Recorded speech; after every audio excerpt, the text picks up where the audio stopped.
We're joined in studio by two commentators, experts in the field, Ted Bloem, energy expert, and I'm going to call you a social activist because I've seen you wear your green uniform from time to time. Adel and Chabaleng, thanks very much indeed, President of Transform RSA.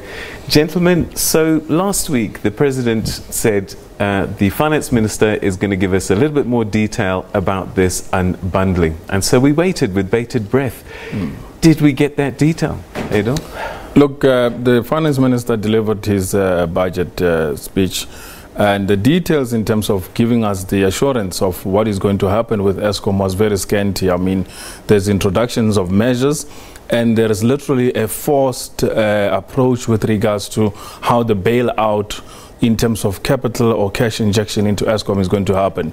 And I mean, it doesn't make sense. You cannot put a condition as a preempting condition to say, if you don't accept my bailout of 23 billion, based on the recommendations given by the task team, Eskom task team, we're not going to give you the money. Nobody has seen the Eskom task team recommendations. So what are we basing on? You know, I mean, you can appoint any chief executive officer, whatever, what they call the CRO now, the chief reorganizing officer, which is a very strange word. I mean, we have just created a new title in the South African corporate responsibility or environment, but it does not really mean anything in the context of anything.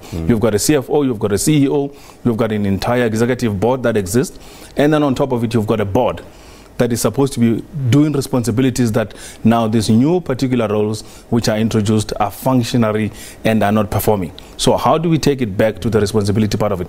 I think the speech was not to the point where we wanted to understand it. We wanted to understand the aspect of unbundling as to what it will mean and how unbundling is going to happen, and the aspect of taking Eskom out of the debt threshold that it's sitting with, the 419 billion that is owed due to shoddy work done on building of power stations. He couldn't answer on that. All right, so to your initial reactions, Ted? I think I agree with my colleague Adil in the sense that the bureaucracy seems to have increased now without specific role delineation. So I agree. I mean, there will be people, you know, crisscrossing all over the show. On top of it, which Adil didn't mention, is the international audit team that's also been procured to come and fix up Eskom. Yeah. You forgot to mention that. So I think if you look at the other side of the story, everybody was expecting a big handout. Father Christmas was coming to town. This time around, Father Christmas didn't come to town. So I think it shows the independence and clarity of thought that the minister might have endured. And that is that Eskom must pick itself up by its own shoestrings. Eskom got itself into this mess. Eskom needs to pick itself up, and Eskom needs to clean itself up. And if Eskom doesn't do that, they're all sit without a job. I think that's the discipline that he's trying to enforce, because this story of getting bailouts after bailouts after bailouts is unsustainable, and I think Adil will agree with that. All right, so let's start breaking this down into the various sections, and let's start with this 23 billion a year. So if I'm a company in distress, I go to my bank manager and say, listen, I need some money, and he'll say, what do you need it for? And he says, look, my debtors haven't paid, I'm in this kind of trouble. If you give me this amount of money, I will be fine after X period of time. Working capital injection. This doesn't seem to be that, because if after 3 years, in theory, we should be fine, but is that what you see? What I see that the finance minister has done, by the way, was to literally avoid and duck the IPP's bullet. There is a huge public uproar about cancellation of the IPPs because they are costing Eskom 21 billion, around 22 billion right now, as we're talking on a year-on-year basis. And as a result, the bailout is literally a backdoor way of approaching excuse the IPPs in the meantime. Let's give you a soft sort of capital to use as a means to literally keep on cross-subsidizing the IPPs. He has not spoken about removing the IPPs from the books of Eskom, and he has not addressed the issue of the IPPs bundling debt, which is increasing on an annual basis.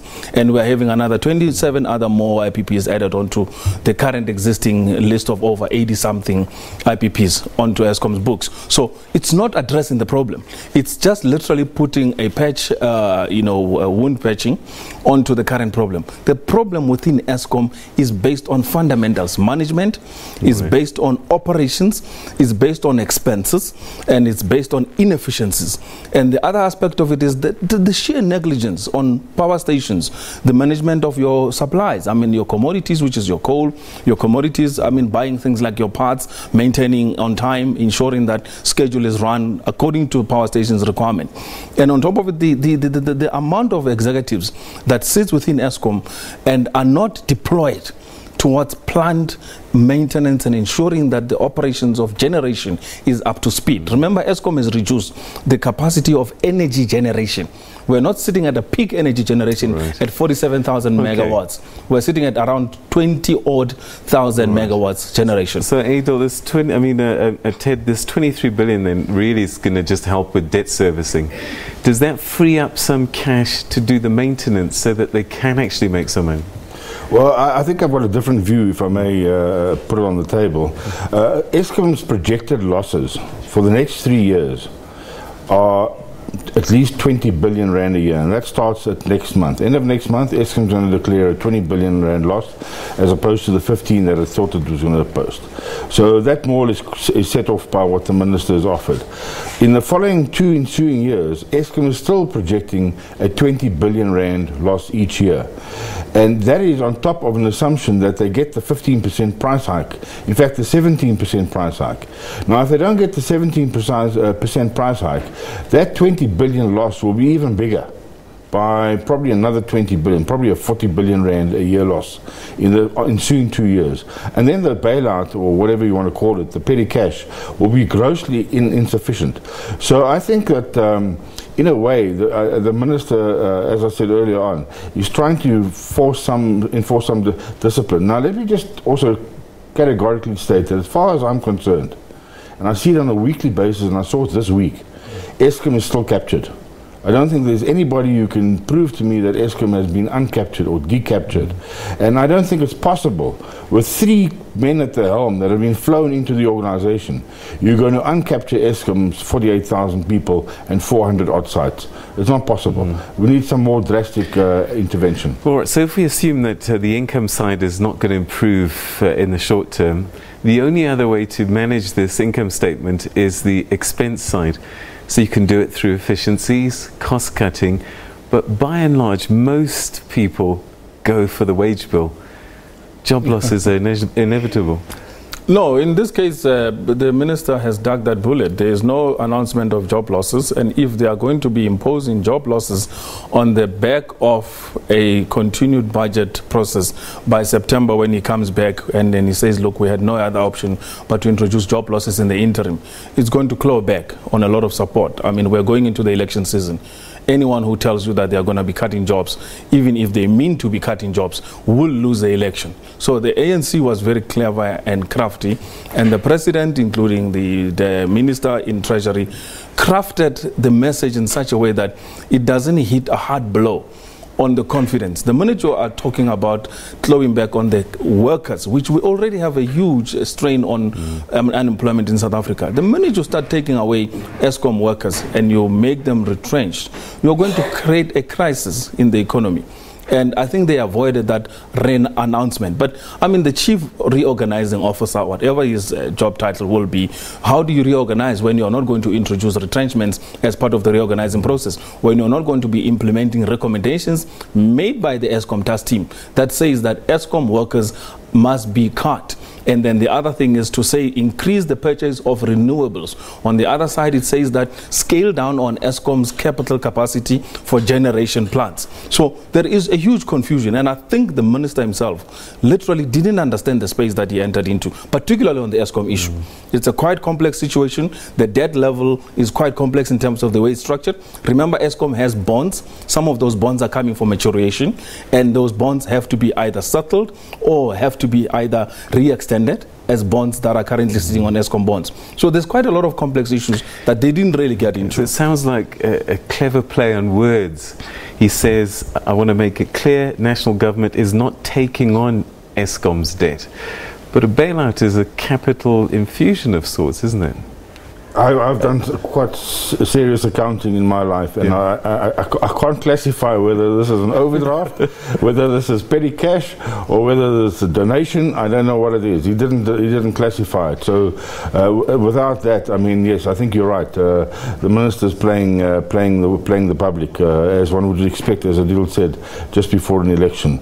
And I think, with respect, you are 100% right that this was probably an election budget, and he's put enough money in there just to keep the wolves away from the door until May, June. But before the next budget, something will have to happen, or it's going to break. Can Eskom be saved without losing jobs? It can be saved. Remember, you just have to increase your generation capacity. By increasing generation capacity, it means you have to increase your output of electricity in terms of from your plants. They are not doing that right now. They are scaling down on production of electricity because of the maintenance issues of the plants breaking down and of plants continuously being offline. So that causes you not to be in an efficient operation. So get the fundamentals right. You're in a business of electricity generation. Well, on top of that, the IPPs are taking a larger part of Eskom sales. So Eskom hasn't got sales because the IPP, the new IPPs will add another 3% or double up on the current capacity of the IPPs. So that's less revenue. Oh, absolutely. That's Eskom revenue out the back door. All right. So now you've opened that kind of door for us in terms of IPPs. Is that the real Trojan horse for this unbundling, so that you have the separation between generation, distribution and transmission, so that there is space created for the IPPs to come in as part of one of those silos? Absolutely, I think that's a possibility, and I think that the discussion has been taking place behind closed doors. However, and it's a big however, under the current cost scenario, IPPs are not cost effective and cannot compete with coal, and more so if Eskom gets its act together. If Eskom gets its act together, the NERSA audited number for marginal cost of coal electricity is 35 cents a kilowatt hour or below. The cheapest IPP is around about 60-70 cents under the new round. So it's still double what Eskom is producing on the grid. The fact that Eskom is wasting a lot of money at head offices and in regional offices, that pressure will come to bear through the unbundling. So I don't think IPPs will have a clear path to the market unless if they keep the corrupt dispatch rules. I mean, and I say that considerably. So they jiggled with the dispatch rules to accommodate the IPPs. Dispatch rules around the world says cheapest first. Very simple rule. When the IPPs came on board, it's the IPPs first, irrespective of cost. So you and I are paying the penalty. But there is a push for clean energy now, though, isn't there? Is that something that we must forget until sometime in the future? Look, I think there's a misunderstanding. Coal is clean in today's technology. Coal is not a pollutant if they implement the right technology in terms of the power plants. You don't have to build a brand new power plant to have your coal clean. That's the one aspect of it. So when we talk clean coal and we talk clean energy, even IPPs in terms of wind and solar are not clean. They are still mined from an ore. They are still produced by a factory. They are still using electricity coming out of coal. So the whole debate of clean energy is like telling a person in a desert that, listen, I am going to get you, for instance, a droplets of whatever, instead of giving you water when you're thirsty. The economy we're living in is a thirsty economy. They want power to export explode in terms of growth. IPPs do not bring that power. They talk about efficiency, saving, and reducing the consumption. The current economy of South Africa requires an explosion of consumption of energy. Power must be abundant so that you have I've run out production of time, but I just have to ask this, and very briefly, both of you. Unbundling, has it happened? Is it something that makes sense? Or because the president has said quite categorically that all of these three entities will still be owned by government? Cut to the chase. Unbundling means privatization. The current recommendations that has been given by the Eskom task team means they want to go the privatization route, which means Eskom has no more future of building its own power stations. So what they're going to do under the reorganizing scheme is they're going to just say simply, let's open up the space for new players to build brand new power stations, whether it's coal, wind, or solar, or any other mix whatsoever. 10 seconds. I think it's an attempt, a backdoor attempt at trying to sort out the corruption first. If you break it up, then you've got three smaller pots of corruption, and hopefully you'll be able to sort that out as a base for going forward. All right, gentlemen, thanks very much indeed for coming through, sharing your thoughts and insights. This is a book that's unfolding, isn't it? But we'll continue to watch this space. Thank you very much indeed for your insights. Thank you so much. Okay, Palisa, what's the people been saying on social media? Oh yes, Peter, indeed. Let's take a look at some of your tweets with a question that we asked.